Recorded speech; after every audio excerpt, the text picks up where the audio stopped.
mist that rises from the dark waters of the Delaware River carries with it a chill that settles deep into the bones of anyone foolish enough to walk the streets of New Hope alone after midnight.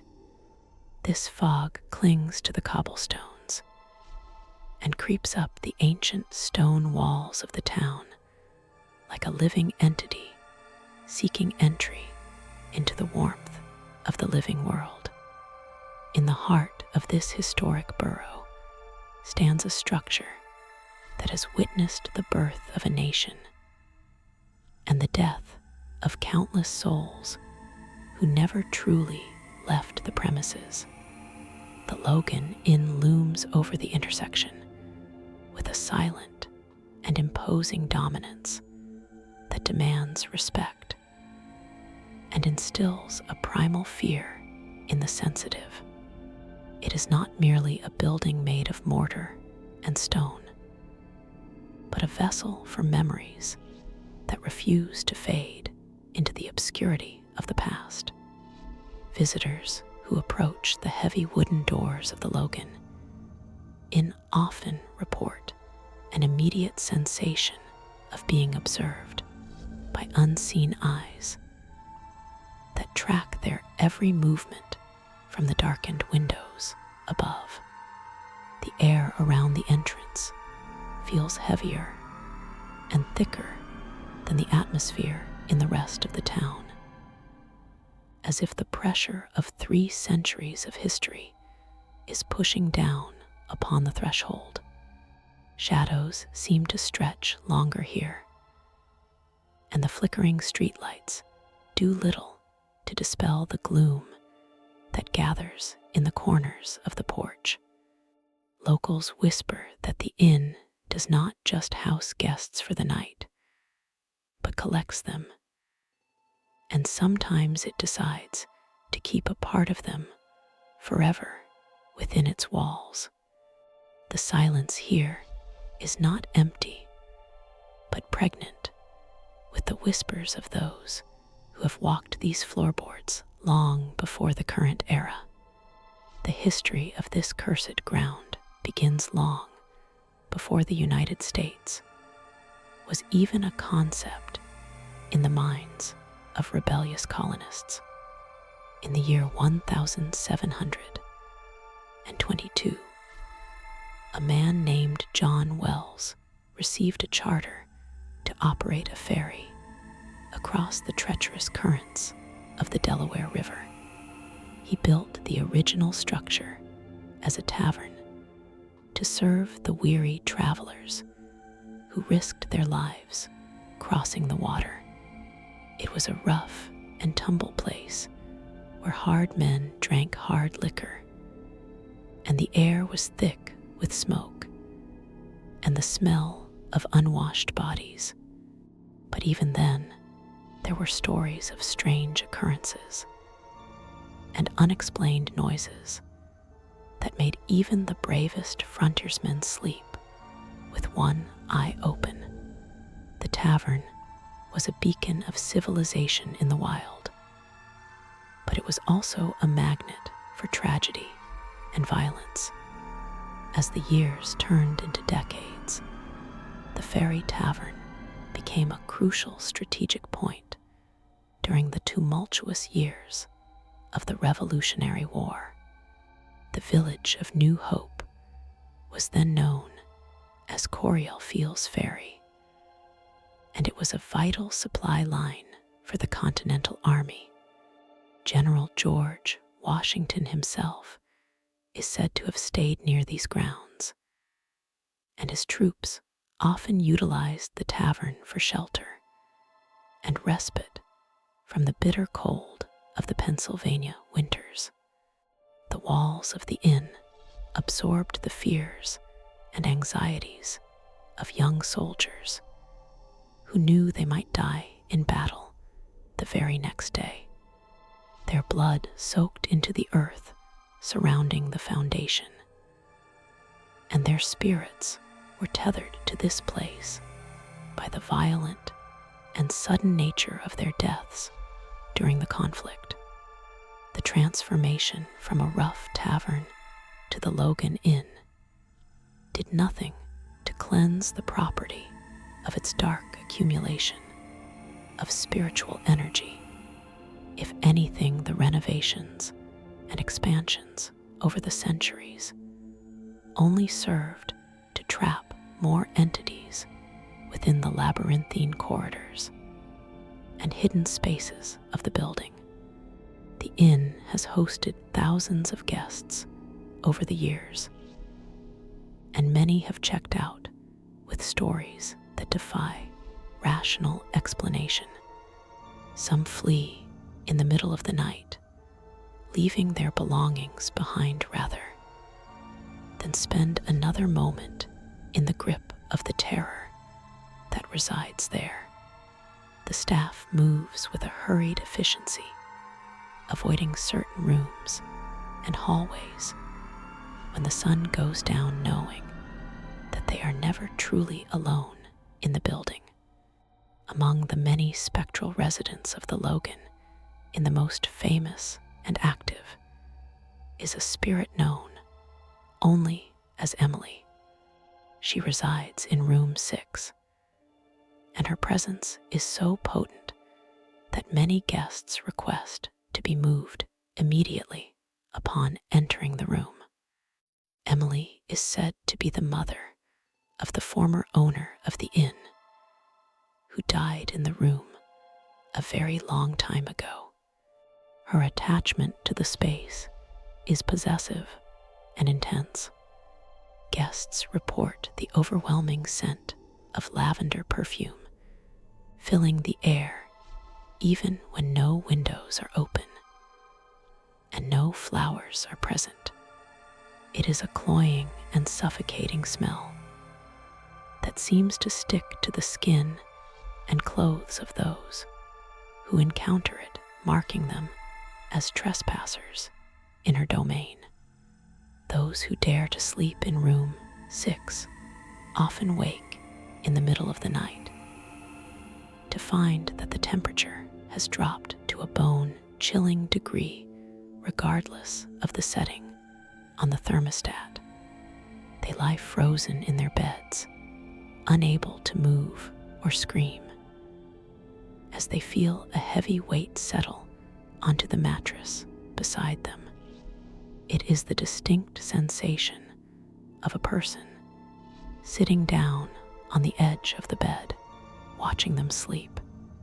Some brave souls have opened their eyes to see a shimmering white mist hovering over them, while others claim to have seen the solid apparition of a woman in Victorian era, clothing staring down with eyes that are devoid of life, yet filled with an infinite sadness. The mirror in room 6 is another focal point of paranormal activity that has terrified countless occupants.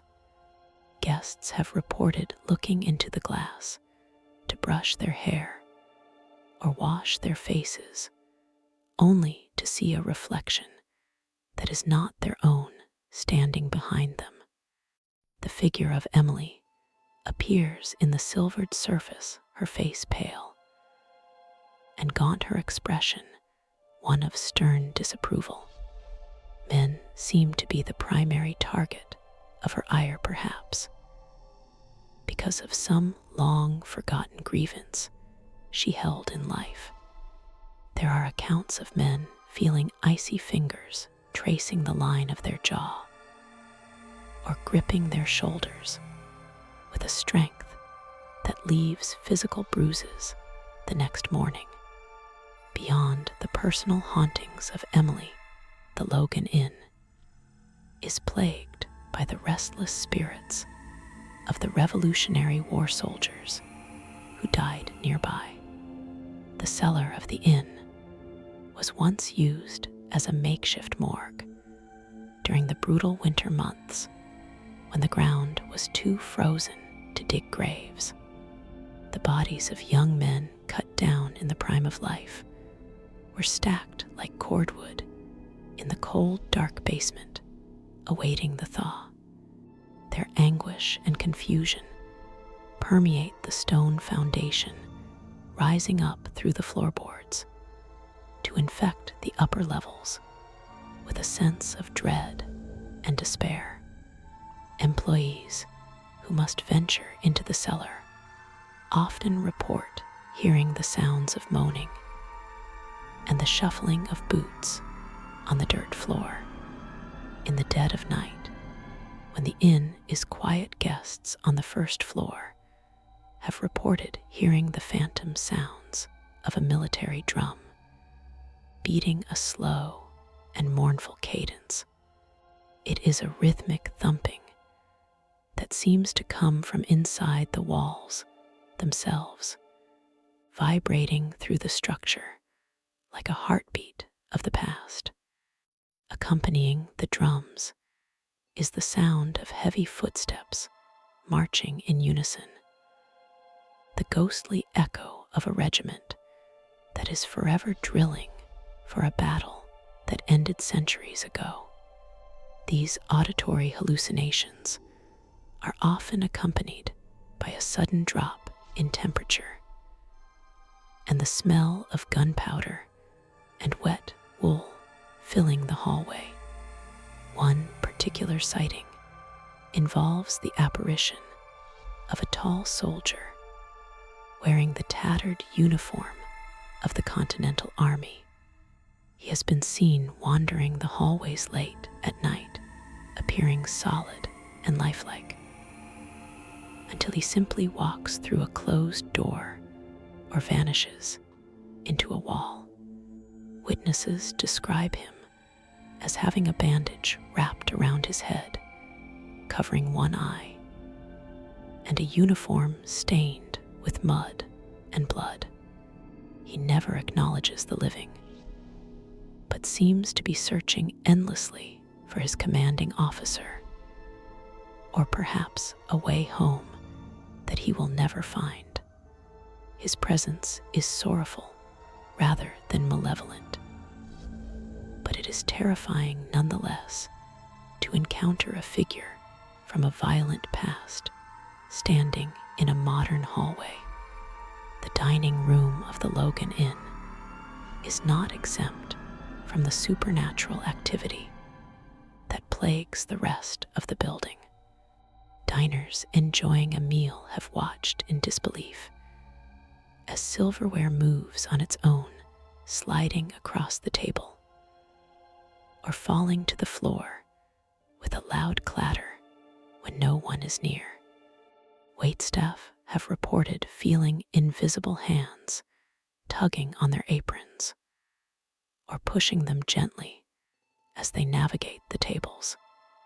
There is a playful but mischievous energy in this room, attributed to the spirits of children who are said to haunt the inn.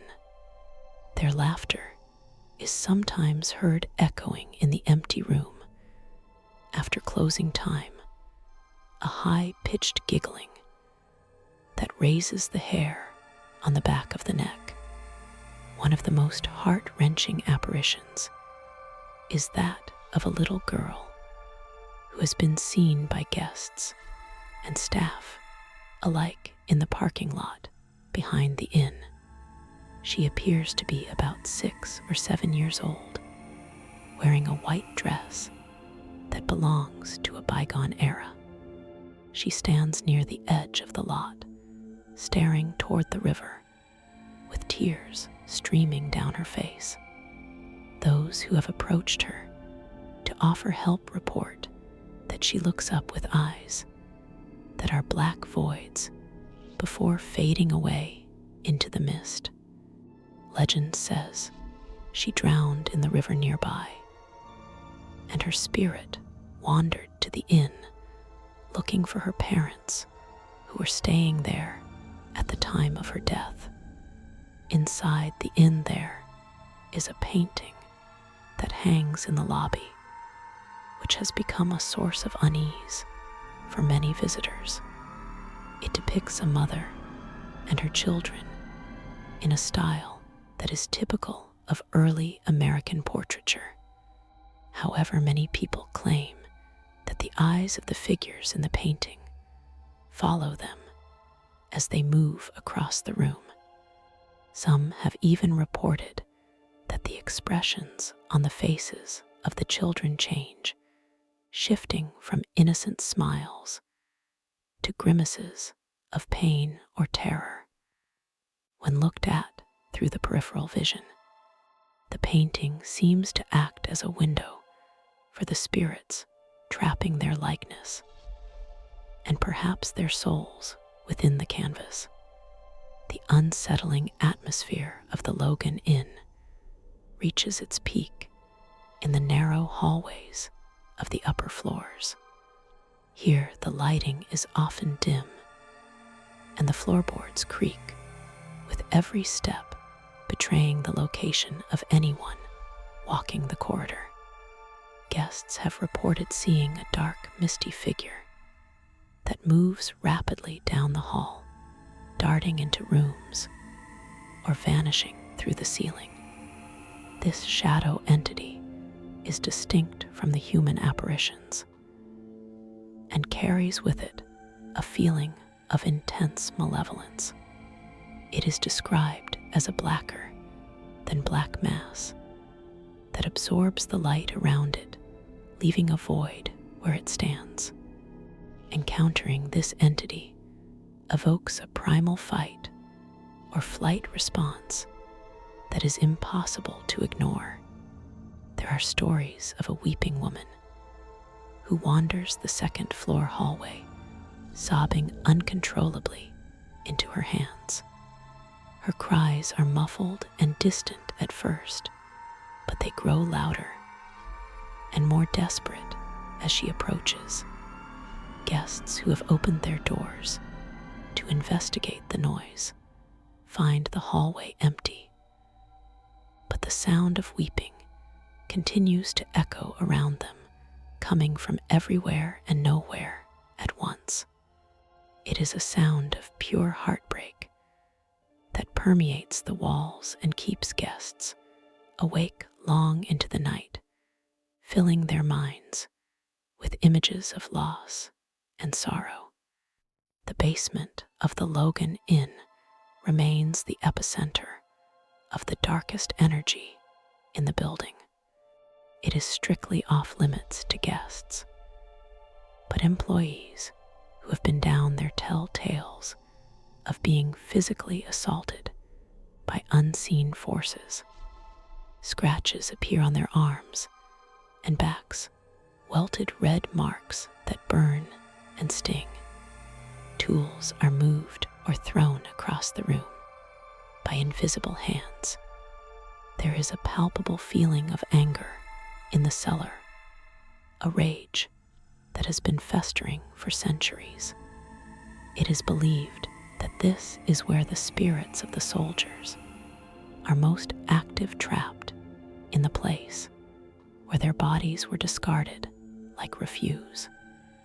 A psychic medium who once visited the inn claimed that the land itself is charged with a negative energy that acts as a battery for the spirits.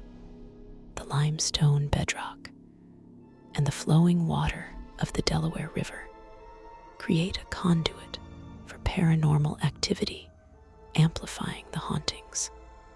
She described seeing a vortex of spiritual energy in the center of in a swirling gateway that allows entities to come and go as they please.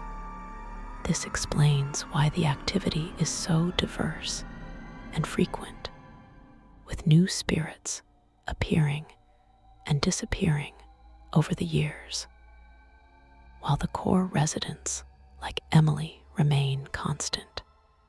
The encounters in room 6 often escalate beyond simple sights and smells. One couple reported waking up to find the bed shaking violently, as if an earthquake were rocking the building. The shaking stopped as abruptly as it began, leaving them terrified and confused. Another guest claimed to have been pinned to the bed by an invisible force that pressed down on his chest, making it impossible to breathe. He struggled for what felt like minutes before the pressure released, and he gasped for air, his heart pounding in his chest like a trapped bird. Skeptics often try to debunk the stories of the Logan in attributing the noises to the settling of the old building and the hallucinations to the power of suggestion. However, even the most hardened non-believers often leave the inn with a newfound respect for the unknown. There is a consistency to the reports that defies simple explanation. People who have no prior knowledge of the history or the ghost stories report the exact same phenomena as those who came looking for ghosts. The smell of lavender, the drop in temperature, the soldier in the hallway. These are details that are repeated over and over again by unconnected witnesses. The haunting of the Logan Inn is not a performance put on for tourists, but a reality that the staff and owners must live with every day. They have learned to coexist with the spirits, treating them with a mixture of respect and caution. They say good morning to Emily when they enter room 6, and they avoid the basement whenever possible. They know that they are merely caretakers of a property that belongs to the dead. The living are just temporary guests, passing through a world that is occupied by those who have been there for centuries. During the Halloween season, the inn becomes a hub for thrill seekers and ghost hunters who flock to New Hope in search of a scare. But the spirits of the Logan Inn do not perform on command. They are most active when the inn is quiet and the crowds have dispersed. It is in the silence of a Tuesday night in February that the true horror reveals itself. That is when the soldier walks the hall and the little girl cries in the parking lot. That is when the reality of the haunting sets in, stripped of the commercial veneer of the spooky season. The connection between the inn and the Revolutionary War is more than just historical trivia. It is a blood bond that ties the location to the violence of the birth of the nation. The men who died here gave their lives for a cause, and it seems that their spirits are still on duty, guarding the post they were assigned in life. They do not know that the war is over, and that the country they fought for has grown and changed around them. They are frozen in a moment of time, repeating their final days in an endless loop of duty and death. One former manager of the inn recounted a terrifying night when he was closing up alone. He heard the distinct sound of a party going on in the main dining room, complete with the clinking of glasses and the murmur of conversation. Thinking that guests had broken in, he rushed to the room, only to find it completely dark and empty. The sounds ceased the moment he crossed the threshold, but the air was swirling with cigar smoke, a habit that had been banned indoors for years. He locked the doors and left immediately, vowing never to be in the building alone at night again. The psychological toll on those who stay in the most haunted rooms can be severe. guests have reported intense nightmares that feel more like memories than dreams. They dream of drowning in icy water, of being shot in battle, or of waiting endlessly for a loved one who never returns. These dreams leave them waking up exhausted and emotionally drained, as if they have lived through the trauma themselves. It is as if the spirits are sharing their pain with the living, using them as vessels to express the suffering that keeps them tethered to the earth. Photography in the Logan Inn often yields strange anomalies. Guests reviewing their vacation photos find orbs of light floating near their heads, or shadowy figures standing in the background that were not there when the picture was taken. Some photos show faces peering out of mirrors, or windows' faces that do not belong to anyone in the group. These images serve as physical proof of the supernatural activity, validating the experiences of those who have felt the presence of the ghosts. The town of New Hope itself embraces the reputation of the Logan in weaving it into the fabric of the local culture. But for the people who actually experience the hauntings, it is not a quaint local legend. It is a terrifying intrusion of the impossible into their reality. To wake up and see a dead woman standing at the foot of your bed is a trauma that changes a person forever. It shatters the illusion of safety and order that we build around our lives, revealing the chaotic and dark truth that lies just beneath the surface. As the night deepens, the Logan Inn seems to settle into itself, the modern world fading away to reveal the skeletons of the past. The sounds of the passing cars on the street become muffled and distant, replaced by the creaking of the old timbers and the wind whistling through the eaves. The atmosphere inside becomes charged with anticipation, as if the building is holding its breath, waiting for the next manifestation.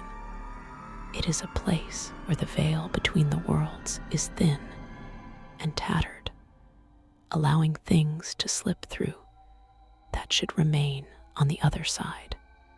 The story of the Logan Inn is not just a ghost story, but a testament to the enduring power of human emotion.